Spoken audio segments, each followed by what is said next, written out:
بل انظر إلى النبي صلى الله عليه وسلم. ماتت أم النبي صلى الله عليه وسلم فلم يراها،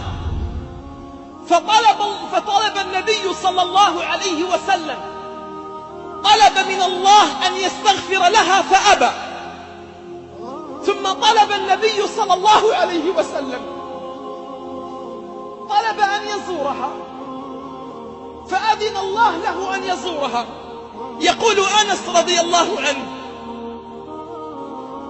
كنت ممن ذهب مع النبي صلى الله عليه وسلم إلى منطقة الأبواء ليزور أمه.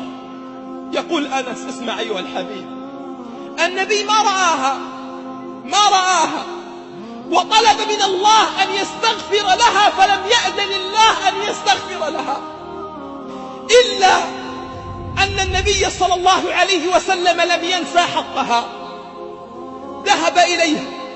يقول أنس: فوقفت يومها بجوار النبي صلى الله عليه وسلم، فوقف النبي صلى الله عليه وسلم على شفير القبر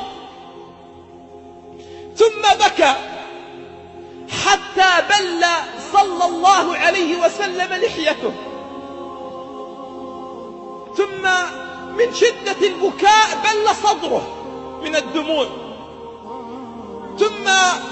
ثم اشتد بكاء النبي صلى الله عليه وسلم، اسمع، حتى بل النبي صلى الله عليه وسلم الترى الذي كان واقفا عليه. يقول أنس: والله